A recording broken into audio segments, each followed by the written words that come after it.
রহমানুর রহিম। প্রিয় অনলাইন যোদ্ধারা, এটা হচ্ছে একটা জুট মিল। বাংলাদেশে 2020 সালের পরে 2020 সালের জুন মাসে 25টি পাটকল সরকারিভাবে বন্ধ করে দেয়। এটা হচ্ছে Latif Bawani jute mills limited.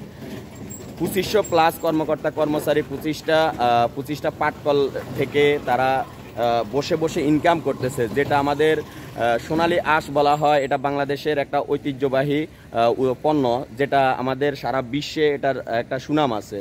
যেটা এই 20 সালের পরে যে পাটকলগুলো সরকার দলীয়করণ করে যেভাবে বন্ধ করে এখন পর্যন্ত তাদের কোনো কর্মকর্তা কর্মচারী বসে বসে ইনকাম নিতেছে, এবং আমাদের দেশের অনেক শ্রমিক যেখানে কাজ করে ইনকাম করতো বা কাজ করে তাদের জীবিকা নির্বাহ করতো, কিন্তু এখন তা হচ্ছে না।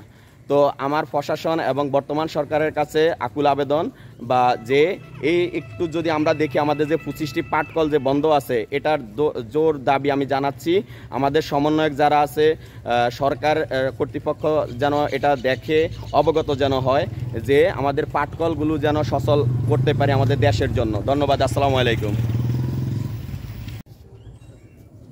তো পাটকলগুলো যদি পুনরায় চালু হয় তাহলে আমাদের দেশের এবং সাধারণ যে শ্রমিক আছে ওরা কাজ করে অন্তত নিজেদের জন্য এবং দেশের জন্য আমাদের রিজার্ভ তৈরি করতে পারবে, ভারী করতে পারবে। তো আমি যদি এরকমভাবে দেখি যে আমরা যারা অনলাইন যোদ্ধা আছি, আমরা সর্বোচ্চ যদি আমরা সহযোগিতা করি, শেয়ার এবং বিভিন্নভাবে যদি প্রশাসন সরকারের ঊর্ধ্বতন কর্মকর্তাদের কাছে যদি পুষিয়ে দেই, তাহলে আমাদের এই পাটকলগুলো সুন্দরভাবে দখলমুক্ত করে এবং সরকারিভাবে আবার পুনরায় চালু করার দৌড় যাবে জানাচ্ছি আমি।